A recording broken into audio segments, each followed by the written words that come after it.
여러분 반갑습니다. 소매장 실무를 하다 보면 가장 어려운 사건이 아마도 의료사고인 것 같습니다.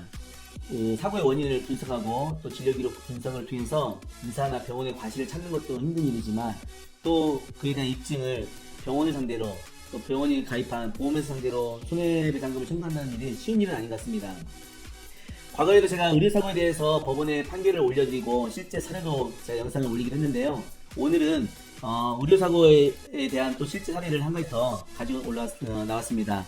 자, 화면을 좀 보고 말씀드리겠습니다. 오늘의 주제는요, 척추 내시경 수술, 디스크 수술을 하고 나서 급성 심부전으로 사망에 이르렀던 의료사고에 대해서 실제 사례 이야기를 좀 해보려고 합니다. 의사 병원 책임이 인정됐던 사례인데요. 어떠한 사연이 있었는지 사례를 구체적으로 좀 들어가 보겠습니다. 2018년도 1월달에 발생했고요. 망인은 의료법인 병원에 입원하여 치료한 환자로서 허리 통증으로 척추 내시경 수술을 시행하였으나 수술 전 심부전, 심근경색이 발생할 가능성이 매우 높은 상태로 환자 및 보호자에게 설명된 바 있으며 수술 당일 심근효소 수치가 증가하는 양상임에도 수술을 강행하였고, 심근효소가 수치가 높으면 심근경색이 발생할 수 있기 때문에 수술을 좀 조심했어야 되는데 그런 부분이 있었고요. 수술 후 혈종으로 인한 재수술을 시행하였고, 이제 혈종이 있어서 재수됐고, 수술 부위 혈종은 의사의 주의의무 위반으로 처리되며 수술 후 뇌척수액 누출 감염에 대한 면밀한 관찰해야 할 것이나 재수술 후 일반 명치로 이식하였고, 뇌수막염 감염 증상에도 해열제만 투여하는 등 적극적인 치료를 소홀히 하여 뇌 손상이 발생하였고, 이후 상태가 좋지 않아 심근경색으로 사망한 것으로 보여진다. 이게 이제 진료기록 분석에 나온 주요 내용을 제가 사고 내용으로 지금 정리를 해봤습니다. 진단서는 4.5 요추간판 전이 추간판 절제술 시행입니다. 제가 그 의료 소비자연맹의 그 사무총장님하고 좀 연일해서 같이 의료 소비자들 위해서 봉사를 좀 했었는데요. 이 의료사고의 그동안의 사례집을 만드는 걸 보니까 의외로 디스크를 치료하다가 의료사고 발생한 사건들이 굉장히 많이 있습니다. 디스크 잘못 수술해서 신경이 마비됐거나 또 감염이 돼서 사망에 이르렀다든지 이런 경우가 많습니다. 이 사건도 디스크 수술을 하던 중에 기저질환이 있었지만 디스크 수술로 인한 감염으로 결국 사망에 이르렀던 사건이죠. 자, 사망 진단서는 심근경색, 급성 심부전, 만성 심부전, 그 병사 이렇게 되어 있습니다. 의료사고의 가장 기본은 그동안 치료했던 모든 의무기록 일지, 간호일지, 검사 기록 일지, CD를 다 정리하는 게 첫 번째고요. 두 번째는 진료기록 분석을 꼭 해야 됩니다. 분석하지 않고 나와있는 진단서나 차트만 가지고 판단하기에는 굉장히 조심스럽고 어렵습니다. 그래서 이 사건도 진료기록 분석을 의뢰해서 분석을 했고요. 이 분석 자료를 치료 기관별로 다 정리를 한 겁니다. 내용을 그냥 간단히 보여주려고 올린 거라. 그렇게 해서 진료기록 분석을 다 하고 나면 그 분석한 결과를 가지고 의학적인 연구와 함께 손해배상 책임 여부와 과실을 따지는 거죠. 망인의 진료기록 분석 결과에서 보면 수술이 매우 위험한 고위험군으로 수술 후 심부전, 심근경색 가능성에 대하여 설명하기 바람으로 소견 확인된다. 이에 환자 보호자에게 상기 소견 설명 후 수술을 동의한 것으로 의사 기록되어 있다. 여기까지는 뭐 기본 설명했어요. 그런데 이제 환자의 증상 호소한 양상을 보면 재수술 다음 날인 고열이 있어서 체크되어 해열제 1회 투여되었고 구토 1회 하였으며 고체온이 확인되나 냉요법 외 투약 검사 시행되지 않았으며 수술 부위 통증보다는 목 통증 호소하여 37.9도 체크되나 주치는 알고 있었으나 별도의 처방이 없이 관찰하도록 기록되어 있다. 비록 환자의 신기능 저하, 당뇨, 심부전, 심근경색으로 인해 전신상태 문제, 약제 사용이 전신상태 야기시킬 수 있어 사용이 제한될 수 있다고 기록되어 있으나 뇌 척수의 감염에 대하여 적극적인 치료가 지연되어 증상이 악화된 것으로 볼 여지가 있다. 그 다음에 수술 후 처치에 대해서 병원 측에 과실이 없었는지, 수술 후에 이게 그 심근효소 결과지를 확인할 수 없어서 심근경색 발생일을 정확히 알 수 없었으나 수술 당일 CK, MB, 트로포닌 수치를 정상적인 수치보다 4에서 10배 이상 상승하여 심근경색 가능성이 의심되었던 상황이었죠. 그럼에도 불구하고 수술 당일 예정대로 진행한 것으로 되어 있고, 이 환자는 수술에 입실하기 전에는 2회 심근효소 검사를 하여 심근경색 가능성이 있는 상태로 확인되나 수술을 강행한 것으로 보여집니다. 이 수술 효소 심근효소 검사를 통해서 심근경색의 가능성을 타진해 보는 거죠. 의심 속에 있었는데 불구하고 수술을 강행한 과실이 있을 걸로 보여지고요. 또 수술 혈중 발생은 수술 후 주의 의무를 소홀히하여 발생한 것으로 보여질 여지가 있으며 혈중이 발생했는데 이게 수술 시에 의사의 주의 의무를 다하지 못했다고 보여지는 거죠. 뇌척수의 누출, 고름 관찰되지 않았다고 하였으나 지연성 누출과 감염 가능성이 있어 재수술 후 적극적인 검사가 필요하다고 보여지는 점.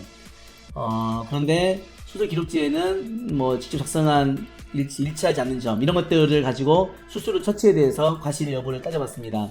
뇌 손상 감염에 기원한 것인지 병원 측의 관리 소홀이 없었는지, 이것도 이제 일지를 쭉 분석해서 이는 재수술로 인하여 감염 가능성이 높은 상태이나 적극적인 감시나 이루어지지 않은 것으로 보여질 여지가 있으며 뇌척수의 의심 감염 증상, 고열, 목 통증이 나타났을 때에도 검사 및 항생제 변경 등의 치료가 지연되어 신경학적 손상이 악화된 것으로 사례된다. 사망 원인이 급성 심부전에 의한 심근경색인지 대하여 사망 진단서에 보면 심근경색으로 되어 있고 심부전으로 사망했다고 기술하였으나 환자의 경과 기록지에 보면 감염으로 인한 폐혈증 가능성을 배제할 수 없다. 이 사망 진단서에는 사실은 좀 밑에 그 의사들이, 전공의들이 이제 사망 진단서를 내다 보니까 사망 진단서에 기재된 내용 가지고 다툼되는 경우가 많습니다.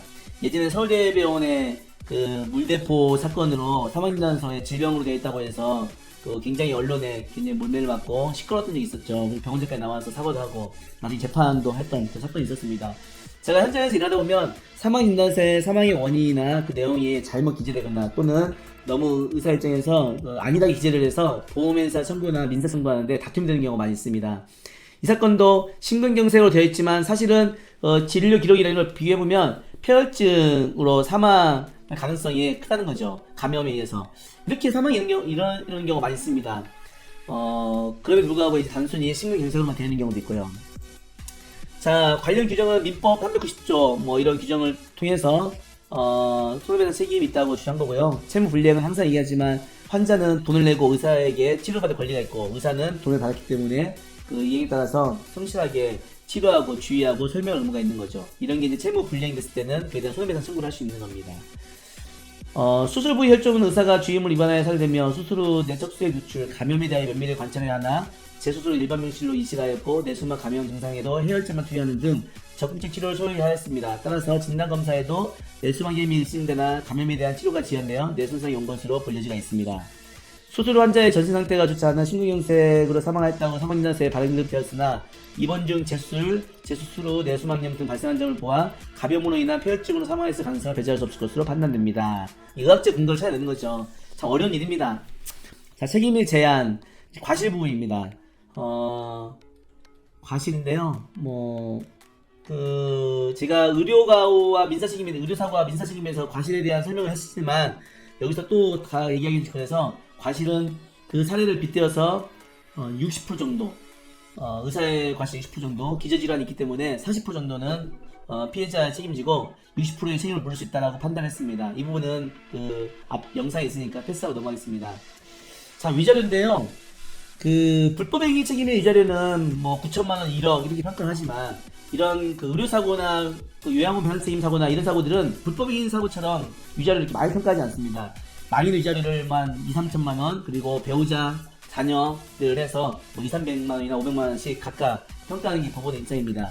이 사건도 69세인 전 망인이 기왕 질환이 있었고 또 갑작스럽게 사망해서 전체적인 고통이 큰 걸 감안할 때 망인 위자료는 2천만 원, 배우자는 500만 원, 자녀 둘 250만 원씩 해서 3천만 원으로 저는 평가를 했습니다.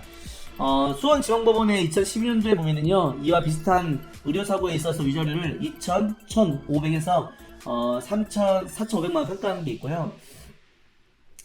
그리고 2012년도 제주지방법원에서는 망인의 위자료를 2,500만 원, 원고들 각 200만 원씩 해서 한 3,500만 원 정도 평가한 판례가 있습니다. 그래서 저는 위자료 3천만 원, 그리고 일실수익 2,500만 원, 장례비 300만 원, 과세 공제하고 해서 총 5,800만 원으로 평가를 했습니다. 그리고 이자까지 해서 6,900만 원이 됐는데 5,800만 원. 오타네, 오타. 죄송합니다. 5,800인데 오타입니다. 5,800만 원 정도 평가를 했고요. 이제까지 하면 한 6천만 원 정도 되겠습니다. 실제로는 한 4천만 원 이상은 보상을 받았습니다. 그래도 잘 협상이 되고 또 병원 측에서도 본인의 과실을 인정하고 보험회사에서도 그에 따라서 조치를 해줘서 잘 처리가 됐던 사건입니다. 시간을 좀 빨리 하고 싶은데 금방 시간이 갔네요. 자, 오늘은 제가 진행한 사건들 중에 가장 어려웠던 이 의료사고, 진료 기록도 분석해야 되고 원인도 분석해야 되고 또 손해배상 책임도 따져야 되는 의료사고에 대해서 말씀드렸고요. 디스크 수술 중에 폐혈증으로 사망이 일어났던 걸 보여주는데 심근경색에 진단되었던 어쨌든 의료사고로 사망했던 그 사건에 대해서 오늘 그 영상을 좀 올려봤습니다. 의료사고가 주변에 참 많습니다. 그런데도 불구하고 입증이 너무 어렵고 그리고 보험회사와 또 법원 소송 싸움이 너무 어려워서 포기하는 사례가 많이 있습니다. 의료 소비자 한 명의 그 의료사고 피해자들 위해서 노력하고 고생하시는 게 있으니까요. 필요하면 그쪽에 또 문을 두드리시는 것도 도움이 될 것 같고요. 또 제 영상도 참조하시면 도움이 됐으면 좋겠습니다. 아무쪼록 제 영상을 시청해주셔서 너무 감사합니다. 여러분 고맙습니다.